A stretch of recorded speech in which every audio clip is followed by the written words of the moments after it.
कि कोलाइडी विलियन का जो वर्गीकरण करते हैं वो कण के आकार के आधार पर करेंगे on the basis of size of particle, यानी कि पार्टिकल का साइज कैसा है इस पर डिपेंड करेगा कि कोलाइडी विलियन कैसा होगा। तो इसमें तीन तरह बांटा गया है, तीन रूप में बांटा गया है। पहला है बहुआण्विक, दूसरा बृहद आणविक और तीसरा है सहचारी कोलाइड यानी कि मिसल उसे कहते हैं। बहुआण्विक, बहु यानी कि आपको समझ में आ रहा होगा, बहु मतलब है हमारा ज्यादा, तो बहुआण्विक मतलब वो ढेर सारे अणुओं से मिलकर बनता होगा।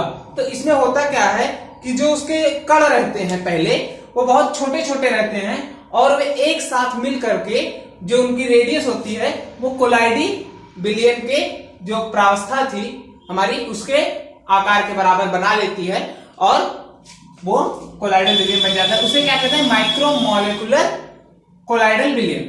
ठीक है, कोलाइडल सॉल्यूशन। अब जैसे हमारा मान लीजिए इसमें महंगे लोग आते हैं, एजी आता है, एयू आता है, प्लेटिनम आता है, तो इनका जो साइज है, पार्टिकल साइज जो है वो बहुत छोटा है। तो फिर ये क्या करते हैं कि धीरे धीरे ये ढेर सारे लोग मिल जाते हैं और ये बड़ा बना लेते हैं और अब इनका रेंज कितना हो गया, ये बन गया कोलाइडल पार्टिकल। ठीक है, हमारा ये बन जाता है कोलाइडल पार्टिकल बन जाता है। तो पहले इसका क्या रेंज था कि कोलाइडल पार्टिकल बन सके? नहीं, पहले क्या बना रहा था? ट्रू सोल्यूशन यानी कि बिलियन बना रहा था, लेकिन उसे मिल करके सभी लोगों ने क्या कर लिया, कोलाइडल पार्टिकल के साइज इक्वल कर दिया और कोलाइडल पार्टिकल उसे बना लिया।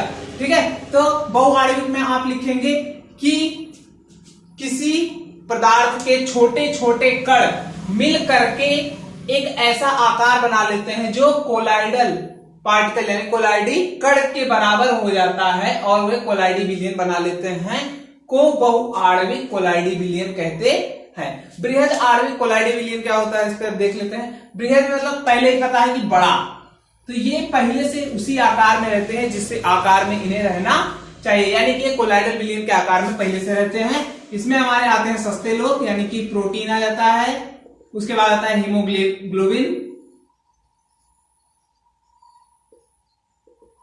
हीमोग्लोबिन हो गया हमारा, प्रोटीन हो गया।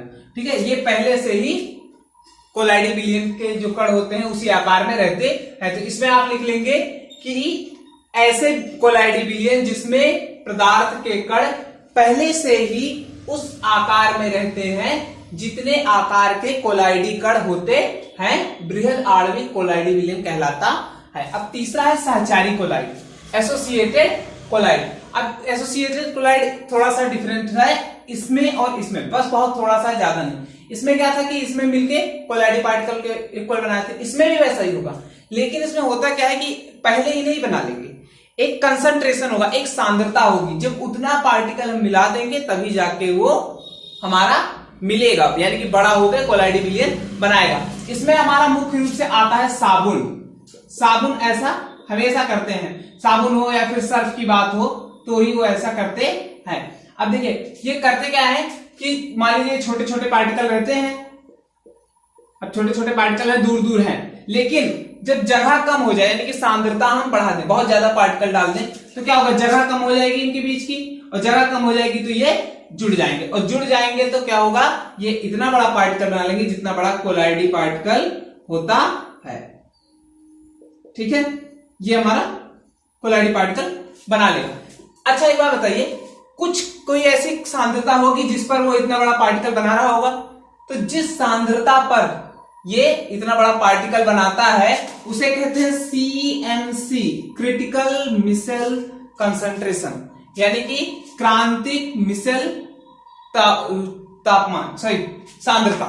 ठीक है, हमारा क्या कंसंट्रेशन है, ठीक है, इतना हो गया। अच्छा, एक निश्चित तापमान भी होता है जिस पर ये हमारा सांद्रता जो होता है इतना बढ़ाने पर हमारा मिसल बना लेता है, यानी कि हमारा कोलाइडी बना लेता है। उस तापमान को कहते हैं क्राफ्ट टेम्परेचर।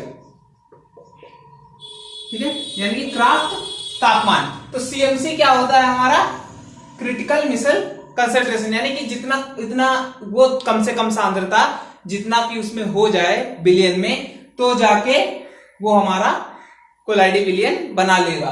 तो जैसे हम सर्फ डालते हैं तो कम अगर डालेंगे तो हमारा कोलाइडी विलियन नहीं बनाएगा, लेकिन जब हम ज्यादा डाल देंगे तो जाके वो कोलाइडी विलयन बनाएगा। तो जितना सर्फ डालने पर, मिनिमम कम से कम जितना सर्फ डालने पर हमारा कोलाइडी विलयन बन गया, वही हमारा क्या हो जाएगा, सीएमसी हो जाएगा।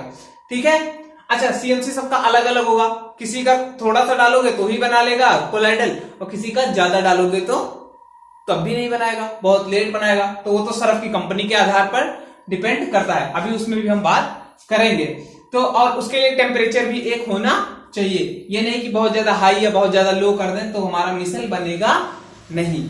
ठीक है, तो ये दो बातें अभी हो गई। तो सहचारी कोलाइड क्या होता है, इसमें आप लिखेंगे कि इसमें जो कण रहते हैं वो बहुत ज्यादा छोटे छोटे रहते हैं, लेकिन उनकी एक निश्चित सांद्रता, ब्रैकेट में आप मात्रा लिख सकते हैं, मात्रा मिलाने पर उनके कण पास पास आ जाते हैं और मिल करके कोलाइडी कण बना लेते हैं, जिसकी वजह से कोलाइडल विलयन बन जाता है।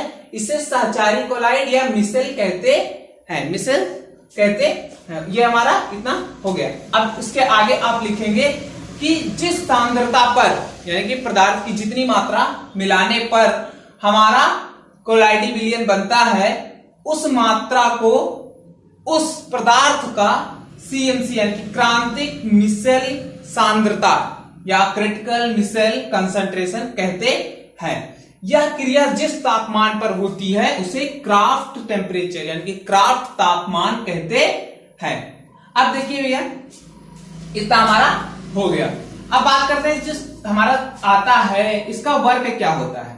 अब देखिए, एक चीज हमारा सीएमसी में आप लिख लीजिएगा, सीएमसी जो होता है उतना ही कम होगा। अच्छा, सीएमसी कम होने का फायदा होगा कि घाटा है? फायदा है, क्योंकि ये कम मिलाएंगे तभी हमारा कोलाइडल विलयन बन जाएगा, कपड़ा साफ हो जाएगा। और कपड़ा तभी साफ होगा जब कोलाइडल विलयन बनेगा। तो जितनी लंबी कार्बन चेन होगी उतना कम मिलाना पड़ेगा, यानी कि कार्बन चेन, ये जितने भी पार्टिकल होते हैं सब कार्बनिक ही होते हैं। इसमें बहुत ही हमारा जो कॉमन है वो है C17H35 COO Na।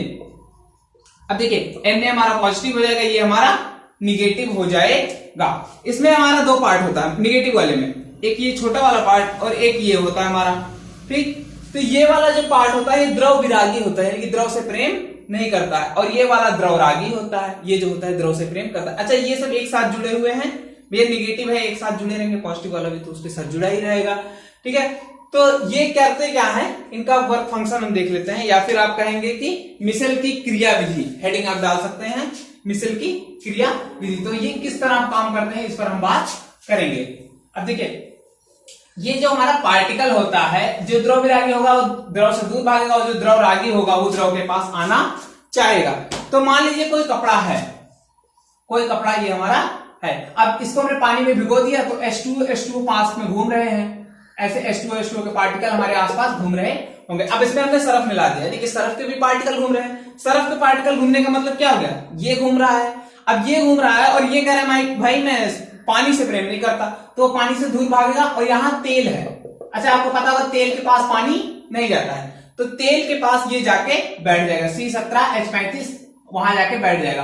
और COO क्या कहेगा, भाई तुम तो तेल से प्रेम करते हो, वो तो ठीक है, लेकिन मैं तो पानी से प्रेम करता हूं। तो वो जाके कहां बैठ जाएगा, पानी के पास। ठीक है, अब ये पानी के पास बैठ गया। अब पानी को जब हम खींचने लगेंगे, हम रगड़ते हैं, तो पानी को इधर उधर पानी के कण को कर रहे हैं, तो ये कहेगा अरे भाई मैं तो इसके पास रहूंगा, ये कहेगा मैं इसके पास रहूंगा। ठीक है, लेकिन ये जो मजबूत बन जाता है, ये जो बंद हमारा बनता है मजबूत बनता है, और ये भी ये तो ये कहता है कि एक काम करो, या तो तुम मुझसे अलग हो जाओ या तो उससे अलग हो जाओ। तो कहता है ऐसा करते हैं, हम किसी को लेके तुम्हारे साथ चलते हैं, ये जो गंदगी है इसको तुम्हारे साथ हम लेके चलते हैं, ना मैं उससे अलग होना पड़ेगा ना तुमसे अलग होना पड़ेगा। तो वो गंदगी को खींच के निकाल लेता है। तो ये हमारा होता है कि कपड़ा कैसे साफ होता है, यानी कि मिसेल की क्रिया विधि। कपड़ा किस तरह साफ होता है भैया, एक द्रव विरागी होता है। कौन होता है द्रव विरागी, हमारा जो कार्बन का भाग होता है, हाइड्रोकार्बन होता है, यानी कि हाइड्रोजन और कार्बन से मिलकर बनता है। दूसरा होता है वो द्रव रागी होता है, और जो द्रव रागी होता है वो द्रव के पास बैठा रहता है, जो द्रव विरागी होता है वो तेल के पास बैठा रहता है। तो द्रव रागी वाला क्या कहता है कि मैं द्रव के पास रहूंगा और तुम्हें उसके पास रहना, तो जाओ मुझे छोड़ दो। तो कहता है ऐसा करते हैं, इनको लेके चलते हैं, तो उनको वो लेके चला जाता है और हमारा कपड़ा साफ हो जाता है। तो ये हो गई हमारी इसकी क्रिया विधि। अच्छा, क्राफ्ट टेम्परेचर में बता ही दिया है, और सीएमसी के बारे में हमने बता दिया कि जो जितनी लंबी कार्बन चेन, अब यहाँ 17 है, यहां अगर 35 हो गई तो सीएमसी और कम हो जाएगा। लेकिन अगर हम ऐसा करते हैं कि सीएमसी से कम पदार्थ डालते हैं, यानी कि उसकी जो सांद्रता है वो कम कर देते हैं, तो क्या हमारा कपड़ा साफ हो पाएगा? बिल्कुल भी नहीं। तो इसमें हमारा इतना ही था, बाकी अब हम अगले लेक्चर में पढ़ेंगे।